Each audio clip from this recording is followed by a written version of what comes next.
الزمالك بدأ بتركيز وضغط على دفاع النادي الأهلي، ومن ركلة جزاء سجل حسام عبد المجيد الهدف الأول لنادي الزمالك. طبعا الزمالك بدأ أقوى في الشوط الأول، ولكن فقد السيطرة على الكورة في الشوط الثاني. طبعا الأخطاء الدفاعية كلفت نادي الزمالك كتير، والضربة الرأسية اللي جت في القائم أثرت على نتيجة المباراة بالنسبة للزمالك. بالنسبة للنادي الأهلي، النادي الأهلي أثبت إنه عنده شخصية قوية. تبديل من الكابتن عماد النحاس ونزول حسين الشحات. طبعا حسين الشحات قلب المباراة تماما، ومن أول لمسة سجل جول التعادل. ضغط الأهلي استمر بعد الهدف الأول اللي ترجمه حسين الشحات. طبعا مع الضغط المستمر قدر النادي الأهلي يوقع دفاع نادي الزمالك في خطأ في منطقة الجزاء، قدر يترجمها محمود حسن تريزيجيه لجول أو لهدف الفوز.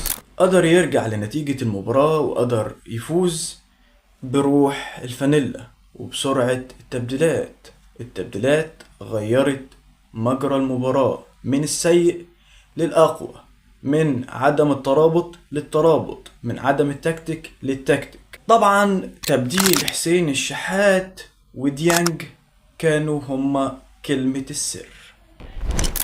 انتقالات من الدفاع للهجوم، خط الوسط اتغير تماما بعد نزول ديانج مكان محمد علي بن رمضان. طبعا الهجوم اتغير بعد نزول حسين الشحات، ومن اول لمسة جاب جول، وكان سبب في ان الزمالك يقع في خطأ ضربة الجزاء اللي حصل عليها النادي الاهلي بعد الهدف الاول مباشرة، وسجل الهدف محمود حسن تريزيجيه. طبعا الاهلي قدر يفوز في المباراة في الوقت القاتل، في وقت مناسب، قدر يرجع لسلسلة الانتصارات.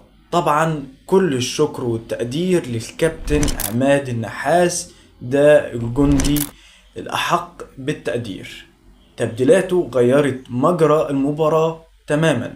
طبعا الكابتن عماد النحاس بيمسك الفريق متفكك وبيوقفه على رجله إلى حد ما. لعب معانا الموسم ده 10 مباريات، فاز 9 وتعادل مباراة. طبعا سلسلة الانتصارات رجعت مع الكابتن عماد النحاس، وإن شاء الله هنرجع لصدارة الدوري لما نلعب المباراة الجاية مع كهرباء الإسماعيلية.